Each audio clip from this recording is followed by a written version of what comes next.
আসসালামু আলাইকুম সবাইকে টেকনিক ইজি এডুকেশনের পক্ষ থেকে জানাচ্ছি স্বাগতম। আমি সালমা আক্তার ফারিয়া চলে আসলাম তোমাদের সাথে তথ্য যোগাযোগ প্রযুক্তির দ্বিতীয় অধ্যায়ে বেসিক কনসেপ্ট নিয়ে আলোচনা করতে। আজকের অধ্যায়ের নাম কম্পিউটার রক্ষণাবেক্ষণ ও সাইবার নিরাপত্তা। সো অধ্যায়ের নাম দেখে বোঝা যাচ্ছে যে কম্পিউটারকে রক্ষণাবেক্ষণ করতে হবে এবং সাইবার নিরাপত্তা দিতে হবে, অর্থাৎ আমাদের কম্পিউটারের ভিতরে যাবতীয় যত প্রবলেম রয়েছে এই প্রবলেমগুলো যাতে না হয়, বা যদি প্রবলেম হয়েও থাকে সেই ক্ষেত্রে কিভাবে আমি সেখান থেকে ট্যাকেল দিয়ে বের হয়ে আসতে পারবো, এই বিষয়গুলো কিন্তু কম্পিউটার রক্ষণাবেক্ষণের মধ্যে বলা হয়েছে। আর সাইবার অপরাধ বা সাইবার নিরাপত্তা বলতে বোঝানো হয়েছে সাইবার সংক্রান্ত বিভিন্ন অপরাধ হয়, সেখান থেকে আমাদের কম্পিউটারকে নিরাপদ রাখতে হবে, অর্থাৎ ডিজিটাল মাধ্যমে আমাদের অনলাইনের মধ্যে বিভিন্ন ধরনের অপরাধ হয়, এই অপরাধ সংক্রান্ত যে বিষয়গুলো রয়েছে কম্পিউটারের মাধ্যমে হয় যেগুলো, সেখান থেকে নিরাপদে রাখার জন্য যেই যে পদক্ষেপগুলো গ্রহণ করতে হবে তাই আজকে আমরা এই অধ্যায়ে শিখতে যাচ্ছি। তো চলো আমাদের এই অধ্যায়ের বেসিক কনসেপ্ট সম্পর্কে জেনে আসি। প্রথমেই আমরা একটা প্রবাহ চিত্র দেখতে পাচ্ছি। এই প্রবাহ চিত্রে অ্যাকচুয়ালি কম্পিউটারের রক্ষণাবেক্ষণ এবং সাইবার নিরাপত্তার পুরো অধ্যায়ের যাবতীয় যত কিছু রয়েছে এখানে সারসংক্ষেপ আকারে বোঝানো হয়েছে। প্রথমেই কম্পিউটার রক্ষণাবেক্ষণ কে এবং সাইবার নিরাপত্তাকে চার ভাগে বিভক্ত করা হয়েছে। প্রথমত এক নম্বরে বলা হয়েছে রক্ষণাবেক্ষণ। সো কম্পিউটারকে আমাদের ফার্স্টে রক্ষণাবেক্ষণ করতে হবে। রক্ষণাবেক্ষণের ক্ষেত্রে আবার তিনটি ভাগে বিভক্ত করা হয়েছে। রক্ষণাবেক্ষণ এর কিছু প্রকারভেদ রয়েছে। সাধারণত রক্ষণাবেক্ষণ দুই ধরনের, একটা হলো প্রতিরোধমূলক রক্ষণাবেক্ষণ আর একটা হলো সংশোধনমূলক রক্ষণাবেক্ষণ। প্রতিরোধমূলক রক্ষণাবেক্ষণ বলতে বোঝানো হয়েছে যে ধরো তোমার কম্পিউটারে কোনো ভাইরাস আক্রমণ করবে, তার আগেই তুমি যদি তার প্রতিকার নিয়ে রাখো, ধরো অ্যান্টিভাইরাস, তারপরে ডিস্ক ক্লিন আপ, অর্থাৎ যেমন ধরো উদাহরণ দিলে ভালো বুঝতে পারবা যে মোবাইল ফোনে একটা অ্যাপস আছে ক্লিন আপ, তাই না? তার মানে তোমার কিছুদিন পর পর সেটাতে কি করো, ক্লিক করো আর সব ক্লিন হয়ে যায়, মনে হয় ওয়াও কি সুন্দর, সব ভাইরাস ডিলিট হয়ে গেছে, তাই না? ওই রকমই আমাদের কম্পিউটারের ভিতরে রক্ষণাবেক্ষণ করার জন্য প্রতিরোধমূলক রক্ষণাবেক্ষণ আমাদের সাথে রাখতে হবে। সো প্রতিরোধমূলক রক্ষণাবেক্ষণ হলো কোনো সমস্যা হওয়ার আগেই আমি তার সচেতনতা নিচ্ছি এবং কম্পিউটারকে রক্ষা করছি। ওকে, তারপরে হচ্ছে সংশোধনমূলক রক্ষণাবেক্ষণ। সংশোধনমূলক রক্ষণাবেক্ষণ বলতে গেলে বোঝানো হয়েছে ভুল হয়ে গেছে, এখন ভাই আমাকে সংশোধন করতে হবে, অর্থাৎ কোনো কম্পিউটারের ভিতরে ভাইরাস এসে পড়ছে, এখন আমাকে কি করতে হবে, অ্যান্টিভাইরাস অ্যান্টিডিউট দিয়ে সেটাকে মেরে ভাগায় দিতে হবে। অর্থাৎ যদি ধরো তোমার জ্বর আসছে, এখন কি করবা তুমি, অবশ্যই তুমি ডাক্তারের কাছে যাবা, যে তারপরে বিভিন্ন টেস্ট করবে, তারপরে বিভিন্ন অ্যান্টিবায়োটিক দেওয়া হবে এবং এর মাধ্যমে তুমি কিন্তু সুস্থ হয়ে উঠবে। অর্থাৎ যখনই তোমার এরকম ধরনের প্রবলেম হয় তখন তোমার একটা চিকিৎসকের পরামর্শ নিতে হয়। তেমনিভাবে সংশোধনমূলক রক্ষণাবেক্ষণ যদি একদম এই পর্যায়ে চলে যায়, সেই ক্ষেত্রে তোমাকে টেকনিশিয়ানের কাছে যেতে হবে এবং কম্পিউটারকে ঠিক করে নিয়ে আসতে হবে। সো এই দুইটা ছিল হচ্ছে প্রকারভেদের মধ্যে। এবার রক্ষণাবেক্ষণের মধ্যে আরো কিছু বিষয় রয়েছে, যেমন ইনস্টলেশন, আনস্টলেশন এন্ড ডিলিট, অর্থাৎ কোন একটা সফটওয়্যার তোমাকে অবভিয়াসলি ইনস্টল কিভাবে করতে হয় তার প্রপার ডিরেকশনটা আমাদের জানতে হবে, আনস্টল কিভাবে করতে হয় তার একটা প্রপার ডিরেকশন, এন্ড ডিলিট কিভাবে করতে হয়। এখন এই জিনিসটার মধ্যে আমাদের একটা কনফিউজ আছে যে আনস্টল আর ডিলিট আবার কি, একটা করলেই তো হয়েছে? নো, আমাদের অবশ্যই ডিলিট করলে চলবে না। কোনো একটা সফটওয়্যার ধরো তোমার প্রয়োজন নাই, সেই ক্ষেত্রে তুমি মনে করতেছো যে আমি ডিলিট করে দিই, আমরা মোবাইল ফোনে অনেক কিছু তো ডিলিট করে দিই, তার মানে কি হয়ে যায়, মুছে যায়। ডিলিট অর্থ মুছে ফেলা, তো তুমি মুছে ফেলার জন্য অনেকেই ডিলিটে ক্লিক করে। সো তুমি যখন ডিলিটে ক্লিক করবে তখনই প্রবলেমটা শুরু হবে। তো তোমাকে প্রথমে একটা সফটওয়্যার ইনস্টল করার পর যখন তোমার প্রয়োজন হচ্ছে না, সেই ক্ষেত্রে তোমার প্রথম কাজ হচ্ছে আনস্টল করা।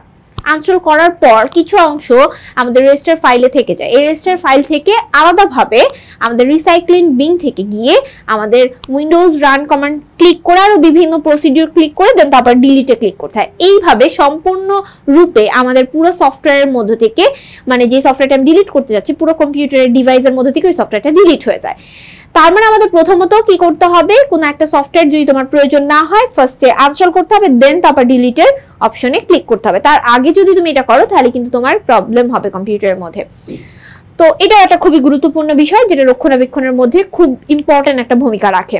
এরপরে হচ্ছে রক্ষণাবেক্ষণের গুরুত্ব। রক্ষণাবেক্ষণ কেন করা দরকার, কি জন্য আমি রক্ষণাবেক্ষণ করব? রক্ষণাবেক্ষণ করার প্রথম কাজ হচ্ছে আমাদের কম্পিউটারকে স্পিডে রাখা। যদি তুমি বেশি ভালো মতো রক্ষণাবেক্ষণ করো তাহলে কম্পিউটারের গতি ভালো থাকবে বা স্পিড থাকবে, অর্থাৎ তুমি খুব স্মুথলি কাজগুলো করতে পারবে। লাইক যখন তুমি প্রথম দিন তোমার মোবাইল ফোন কিনতে গিয়েছিলে তখন দেখবা খুব স্মুথলি তোমার মোবাইলটা কাজ করছে, কিন্তু তোমার যখন 1 বছর হয়ে যাবে তোমার মোবাইলটা দেখবা যে আরে ঠেলা দেই চলে না, ক্লিক করি সে অ্যাপসে ঢুকে না, এরকম প্রবলেম হচ্ছে। তার মানে আমাদের যে প্রবলেম হচ্ছে তার একটাই কারণ হচ্ছে তুমি রক্ষণাবেক্ষণ করোনি ঠিক মতো, তার মানে তোমার মোবাইল ফোনকেও হচ্ছে প্রতিনিয়ত রক্ষণাবেক্ষণ করা জরুরি। তেমনি ভাবে কম্পিউটারেও সেম, তার মানে কম্পিউটারের গতি বেড়ে যাবে যদি তুমি রক্ষণাবেক্ষণ ঠিক মতো করে করো।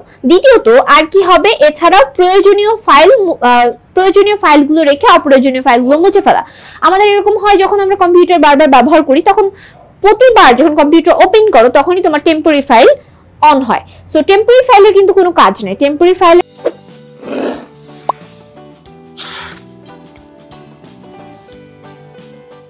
অর্থ হলো ফাঁকা ফাইল, এটা আলাদাভাবে তোমার ডিভাইসের মধ্যে তৈরি হয়। সেই ক্ষেত্রে যখন তোমার কাজ কমপ্লিট হয়ে যাবে কিছুদিন পর পর তুমি সেই টেম্পোরারি ফাইল যেগুলো জমা হয়েছে এগুলো ডিলিট করে ফেলা।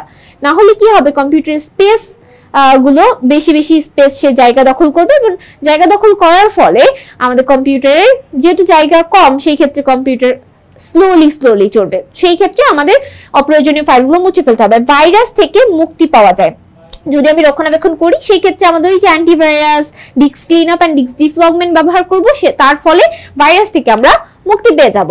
এছাড়া কম্পিউটার বহুদিন কার্যক্ষম থাকে, মানে হচ্ছে কম্পিউটার অনেক দিন পর্যন্ত চালানো যায় যদি তুমি এইভাবে কম্পিউটারকে রক্ষণাবেক্ষণ করো। এরপরে হচ্ছে সাইবার নিরাপত্তা এবং কম্পিউটার রক্ষণাবেক্ষণের মধ্যে খুবই গুরুত্বপূর্ণ হচ্ছে আসক্তি। আমাদের অনেকেরই কম্পিউটারের প্রতি খুব বেশি আসক্তি বা মোবাইল ফোনের প্রতি খুবই আসক্তি। এই আসক্তি বিষয়টা আমাদের অবশ্যই খেয়াল রাখতে হবে। কোনো কিছুর প্রতি বেশি অ্যাডিক্টেড হওয়া যাবে না। যতটুকু প্রয়োজনের মানে একাধিক মাত্রায় বা বেশি ব্যবহার করলে সেটাকে আসক্তি বলা হয়। তাই আসক্তি থেকে নিজেকে দূরে রাখতে হবে। প্রত্যেকটা জিনিসের ক্ষেত্রে আমাদের এটা খেয়াল রাখা উচিত। এছাড়া কম্পিউটার রক্ষণাবেক্ষণ ও সাইবার অপরাধের মধ্যে খুবই গুরুত্বপূর্ণ বিষয় হচ্ছে ট্রাবল শুটিং। ট্রাবল শুটিং কি, এটা অনেকের মাথায় কোশ্চেন আসতে পারে। ট্রাবল শুটিং আবার কি? ট্রাবল শুটিং হচ্ছে আমাদের কম্পিউটারের মধ্যে কোনো সমস্যা যদি হয়ে থাকে সেই সমস্যার উৎসটা খুঁজে বের করাকে ট্রাবল শুটিং বলা হয়। যেমন তুমি ধরো একটা রেফ্রিজারেটর কিনলে বা মোবাইল ফোন বা কম্পিউটার বা এসি যাই কিনো না কেন, তার সাথে একটা মেনু বই দেওয়া হয়, মেনু বুক যেটাকে বলা হয়। সেই বইটার একদম শেষের দিকে 2টা পৃষ্ঠায় তোমার হলো ট্রাভেল শুটিং নিয়ে একটা হেডলাইন দেওয়া থাকে। তার মানে ওখানে ট্রাভেল শুটিং সংক্রান্ত বিভিন্ন জিনিস লেখা থাকে। ধরো তোমার মোবাইল ফোন পানিতে পড়ে গেল, সেই ক্ষেত্রে তোমার প্রথম করণীয় কি, তার মানে মোবাইলটাকে কিভাবে তুমি ঠিক করতে পারবা বা কিভাবে রিপেয়ার করতে পারবা, সেই বিষয়গুলো কিন্তু ট্রাভেল শুটিং এর মধ্যে দেওয়া থাকে। এছাড়া কম্পিউটারের কোনো খুঁটিনাটি কোনো প্রবলেম হলে সেই খুঁটিনাটি প্রবলেমগুলো কিভাবে তুমি সলভ করবে বাসায় থেকে, সেই বিষয়গুলো কিন্তু ট্রাভেল শুটিং এ দেওয়া থাকে। এবং এর মধ্যে বলা থাকে যদি এর থেকে একাধিক মাত্রায় বেশি কিছু হয়ে যায় তাহলে টেকনিশিয়ানের কাছে নিয়ে যেতে হবে। এই বিষয়গুলো কিন্তু ট্রাভেল শুটিং এ একদম সুন্দর করে বলা থাকে। এরপর আমরা বলবো হচ্ছে তথ্য নিরাপত্তা ও সাইবার ঝুঁকি। মানে আমরা 4টা পয়েন্টের মধ্যে 3টা পয়েন্ট ইতিমধ্যে জেনে গেছি, এখন একটা পয়েন্টই বাকি, সেটা হচ্ছে তথ্য নিরাপত্তা ও সাইবার ঝুঁকি। সাইবার ঝুঁকি কি, অর্থাৎ সাইবার অপরাধ করে যারা, তারাই কিন্তু সাইবার ঝুঁকির সম্মুখীনের যে মানুষদের সম্মুখীনে ফেলায় আর কি। অর্থাৎ ধরো তোমার কোনো একটা তথ্য বা কোনো কিছু কেউ চুরি করে ফেললো, তাহলে কি তুমি সাইবার ঝুঁকির সম্মুখীন হলে। তথ্য নিরাপদে রাখতে হবে, এর ফলে কিন্তু তুমি তোমার সাইবার ঝুঁকি থেকে বিরত থাকতে পারবে। সো এটা আবার 2 ভাগে বিভক্ত করা হয়েছে। একটা হলো সাইবার অপরাধ। সাইবার অপরাধ কি? সাইবার অপরাধ হলো অনলাইনের মাধ্যমে যে মানে অকারেন্স গুলো করা হয়, খারাপ কাজ করা হয়। লাইক ধরো তুমি কাউকে হ্যারাস করলা, কারো তথ্য চুরি করে সেই তথ্যটা অন্য জায়গায় বিক্রি করে দিলা, বা তাকে বললা যে হ্যাঁ তোমার এই তথ্যটা আমি চুরি করছি না, তোমার এই তথ্যটা আমি হ্যাক করছি, বা তোমার এই তথ্য আমার কাছে আছে, তুমি যদি আমাকে এত টাকা না দাও তাহলে তোমার এটা হচ্ছে সবার কাছে ফ্ল্যাশ করে দিব। এই যে বিষয়গুলো, এগুলো যদি তোমার আমাদের অনেক ব্যক্তিগত এবং গোপনীয় অনেক কিছুই রয়েছে, রাষ্ট্রীয় বিভিন্ন গোপনীয় বিভিন্ন জিনিস রয়েছে। রাষ্ট্রীয় কোনো তথ্য যদি ফাঁস হয়ে যায় সেই ক্ষেত্রে আমাদের বিভিন্নভাবে অন্যান্য দেশের সাথে প্রবলেম ক্রিয়েট হতে পারে। সেই ক্ষেত্রে আমাদের অবশ্যই সাইবার অপরাধ যাতে না হয়, যে কারণে আমাদের সাইবার ঝুঁকি থেকে বাঁচার জন্য তথ্য নিরাপদে রাখতে হবে। তো সাইবার অপরাধ কি কি দেখো, 6টা সাইবার অপরাধ রয়েছে, চলো আমরা একটু দেখি। প্রথমে দেওয়া আছে হ্যাকিং। হ্যাকিং কি? হ্যাকিং হচ্ছে কারো তথ্য চুরি করাকে হ্যাকিং বলা হয়। ধরো কোনো ফ্রেন্ডের মোবাইল ধরো তুমি না বলে ইউজ করলা, এন্ড তারপরে তার বিভিন্ন তথ্যগুলো তুমি নিয়ে রেখে দিয়ে তার অবৈধভাবে ব্যবহার করলা, সেটাই হচ্ছে হ্যাকিং। তারপরে হচ্ছে brute force attack. Brute force অ্যাটাকও এক ধরনের সাইবার অপরাধ। যেমন ধরো কারো তথ্য তাকে না জানায় নেওয়া এবং তাকে অ্যাটাক করা বিভিন্নভাবে। এন্ড তারপর হচ্ছে ডেটা ইন্টারফেস। ডেটা ইন্টারফেসও হচ্ছে কোনো একটা দুজন ব্যক্তির মধ্যে ধরো কথাবার্তা হচ্ছে, যেমন প্রেরক এবং প্রাপক, তার মাঝখান থেকে তুমি কি করলা, তাদের তথ্যটা চুরি করে নিলা। তাহলে এই যে তুমি মাঝখান থেকে তথ্য চুরি করলা, তাহলে তুমি এখানে হচ্ছে ডেটা ইন্টারফেসের কাজ করছো। মানে ধরো কোনো একটা সিক্রেট মিশন হচ্ছে আর্মিদের ভিতরে ধরো একজন কমান্ডার আরেকজনকে কমেন্ট করছে যে এই কাজ করতে হবে, মাঝখান থেকে আরেকটা দেশের মানে হচ্ছে ধরো শত্রু দেশ, তারা কি করলো, তাদের দুজনের কথার মাঝখানে এসে সেই তথ্যটা চুরি করে তাদের দেশে বলে দিল। এর ফলে আমাদের দেশ কিন্তু ক্ষতিগ্রস্ত হলো। এই যে কাজটা করছে এটাই হচ্ছে ডেটা ইন্টারফেস। তারপর হচ্ছে ডিডোস অ্যাটাক, বিভিন্ন ভাবে অ্যাটাক করা, সেটাকে ডিডোস অ্যাটাক বলা হয়। অনলাইনের মাধ্যমে একাধিক জায়গা থেকে একসাথে অ্যাটাক করে কোন একটা কম্পিউটারকে ক্র্যাশ করে দেওয়া হলো, এটাকে হচ্ছে ডিডোস অ্যাটাক বলা হয়। এছাড়াও আর কি আছে আমরা একটু দেখি। এছাড়াও আছে হচ্ছে সাইবার বুলিং। সাইবার বুলিং কি? সাইবার বুলিং হচ্ছে ধরো অনলাইনে কাউকে গালি দেওয়া, কাউকে কটু কথা বলা, কোনো গুজব রটানো, এটা কি হচ্ছে সাইবার বুলিং বলা হয়। আর লাস্টের যেটা, সেটা তোমরা সবাই ইতিমধ্যে জানো, সেটা হলো কম্পিউটার ম্যালওয়্যার। কম্পিউটার ম্যালওয়্যার বলতে বোঝানো হয়, ম্যালওয়্যারকে বলা হয় ভাইরাস, তাহলে এক কথায় বলা যায় কম্পিউটার ভাইরাস, তাই না?